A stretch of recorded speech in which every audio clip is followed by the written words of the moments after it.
What's going on everyone, Richley here, and today I'm going to be taking a look at the future of Borussia Dortmund. Now, I did a video like this the other day for Manchester United, and that seemed to go down pretty well. A couple of people requested Borussia Dortmund as well, so that's what I'm doing today. I'm taking a look at the future of Dortmund and seeing just how good all of their young players can become in the future. Now, just like in the last video, I haven't used player training whatsoever for the purposes of this video, so all of the player growth is natural, and of course I will be signing players here as well, so there will be a few new faces in the Borussia Dortmund squad. So if you're enjoying these future of videos, then please do smash that like button, and if you're new around here, hit the subscribe button whilst you're at it as well. I'm posting career mode content most days, so if you're a fan of career mode content, then I'd definitely recommend subscribing so you don't miss out. Anyway though, let's take a look at the Borussia Dortmund squad and let's see how everyone has developed in the last 5 years. So starting out with Timo Horn then, he has potential of 88, but unfortunately in the last couple of seasons he didn't grow at all and he got stuck at an 86. As I said before though, there was no player training involved in this video, so if you were to train him up, you could easily get him up to an 88, and even without training, he's a very good player at the age of 28, 84 reactions, 82 diving, 95 kicking, 84 positioning, 83 handling, and 89 reflexes. Very solid young German goalkeeper, and he's definitely worth signing up.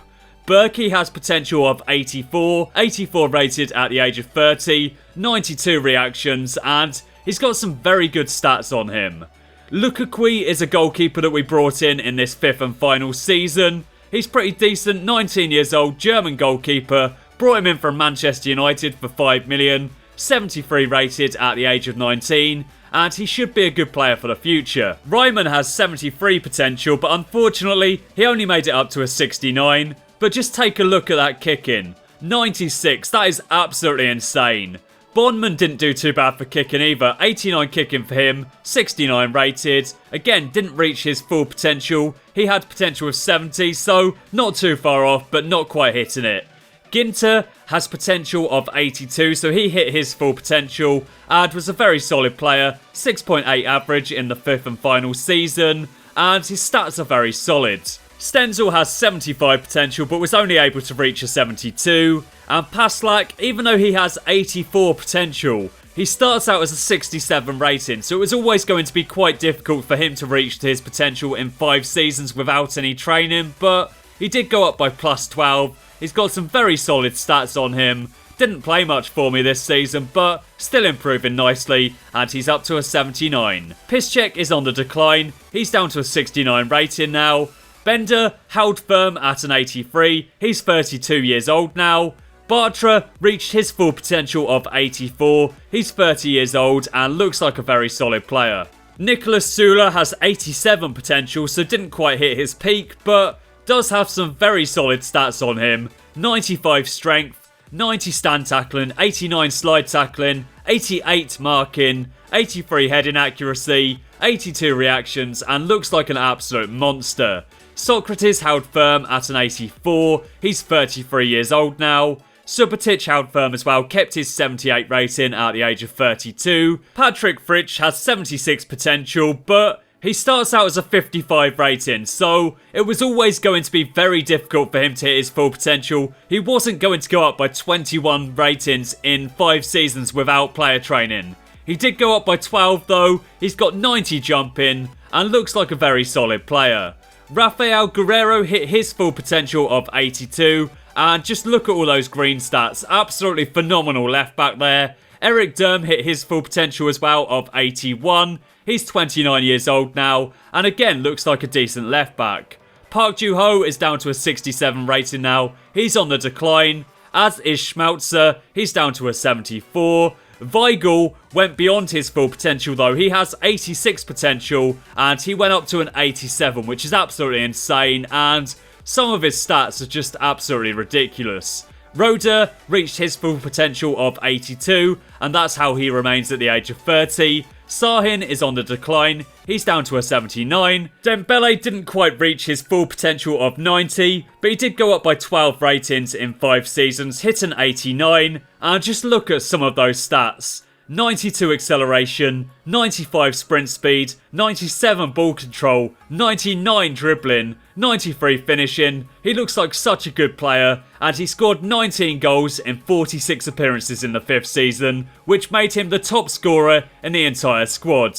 Thomas Lemar hit his full potential of 87 in this 5th season, and again looks like a very solid player. We brought him in and he developed nicely. Joseph Claude Guiao had 69 potential but was only able to hit a 68. Look at Mikel Merino though. He hit his full potential of 86 and he has 93 finishing, which for a midfielder is just absolutely insane. 92 ball control, 85 dribbling, 94 short passing. This kid can do absolutely everything. Somehow he only scored 4 goals though. I don't know quite how he managed that with 93 finishing, but there you go. Castro is down to a 75. Burnich has 76 potential, but he only starts out as a 57 rating, so he went up by 13 ratings in 5 seasons, which isn't too bad at all. Sauerland went up to a 67. Eden Hazard is a player that we brought in the 5th and final season. We did pretty well in the 4th season, and Marco Reus was on the decline, so I wanted to bring someone in to replace Reus. Hazard is an absolutely phenomenal player, so we brought him in for the 5th season, and he scored 17 goals and provided 10 assists. Pulisic is up to an 80 rating now. He went up by 11 ratings in 5 seasons, and looks like a very good player. Marco Reus, as I said before, is on the decline. He's down to an 84 rating now. And Andre Schürrle is on the decline as well. He's down to an 82. Mario Götze, however, hit his full potential of 87, and he has some very good stats on him. 18 goals in 26 appearances, 9 assists in the process, 7.9 average. Absolutely phenomenal. Halilovic has 89 potential, but only reached an 86. Didn't grow at all after we signed him. I believe we brought him in the 4th season and he didn't grow at all, which was a bit disappointing, but 86 rated anyway. Some very good stats and looks like an incredibly solid cam. Kagawa is a player that we sold in the 1st season to Real Madrid for 36 million. He was worth about 20 million at the time, and I decided to cash in on him and bring him back later at a cheaper price, which is exactly what we did. He's down to an 82 rating now at the age of 32, but still doesn't look too bad at all.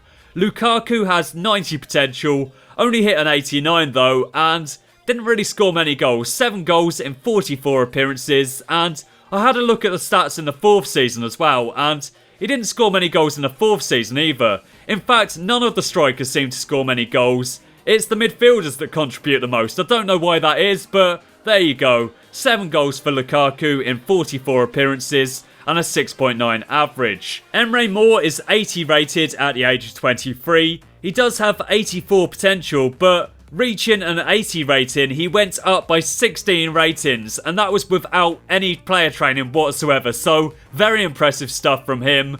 And just look at those stats. 99 pace, 99 agility, 99 balance, 97 ball control, 99 dribbling, 81 finishing. He looks absolutely phenomenal. Pierre-Emerick Aubameyang is on the decline now. He's down to an 85 rating at the age of 31 and only scored 4 goals in 20 appearances. And finally we got Ramos, 35 years old, and now only a 68 rating with 38 acceleration and 50 sprint speed. So now I'm going to take a look at how the team did in these 5 seasons. In the 1st season they were expected to win the league and reach the semi-finals of both the DFB Pokal and the Champions League.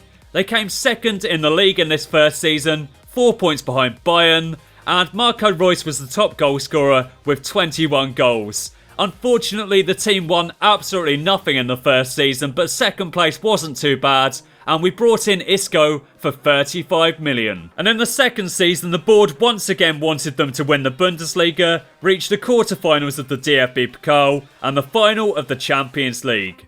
they did indeed reach the final of the Champions League. In fact, they beat Manchester United in the final to secure their first Champions League glory in 21 years. Also, they reached the final of the DFB Pokal, getting knocked out by Bayern Munich, finished third in the league. Marco Reus was the top goal scorer with 17, and we signed Lukaku for 75 million. Selling Isco for 70 million 1 season after signing him for 35 million. Not bad business at all. And in the third season, expectations were growing and the board wanted us to win the Bundesliga and also reach the finals of both the DFB Pokal and the Champions League. We failed to deliver on all fronts, only reaching the semi-finals of the Champions League, the second round of the DFB Pokal, and finishing second in the Bundesliga.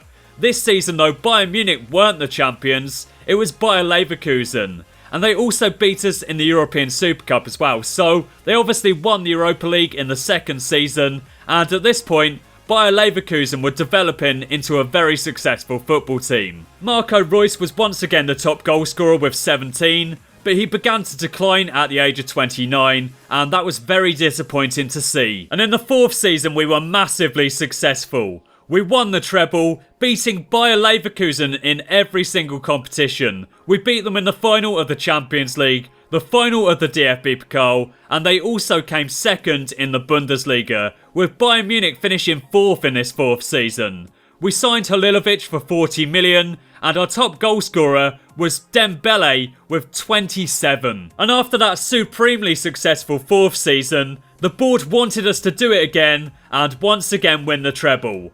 We got off to a good start here, winning the Bundesliga. We finished with 74 points, and Bayer Leverkusen, after doing well the last couple of seasons, dropped down to 4th place. They did knock us out in the DFB Pokal though, and they went on to win the whole competition. We won the European Super Cup on penalties against Liverpool, and just like in the DFB Pokal, Bayer Leverkusen also knocked us out in the Champions League. In the quarterfinals they knocked out Bayern Munich, in the semis they knocked out us, and then in the final, they beat Atletico Madrid. So they only finished 4th in the Bundesliga, but they were able to win the DFB Pokal and the Champions League. Whilst there was further German dominance in the Europa League, as Wolfsburg beat Real Madrid on penalties in the final. Douglas Costa was the top goal scorer in the Bundesliga, Thomas Müller got the most assists, and Castells was the best goalkeeper. Toledo was the top goal scorer in the Champions League, Romulo got the most assists, and Leno, Areola and Oblak were joint top for the most clean sheets. Lanzini got the most goals in the Europa League, Cataldi got the most assists, and Brazese got the most clean sheets. So I'll finish off the video there. Don't forget to hit that like button if you haven't already done so. And if there are any other teams that you want me to cover in videos like this, then leave your suggestions down below in the comments section and I'll see what I can do. Thanks for watching, and I'll catch you again next time.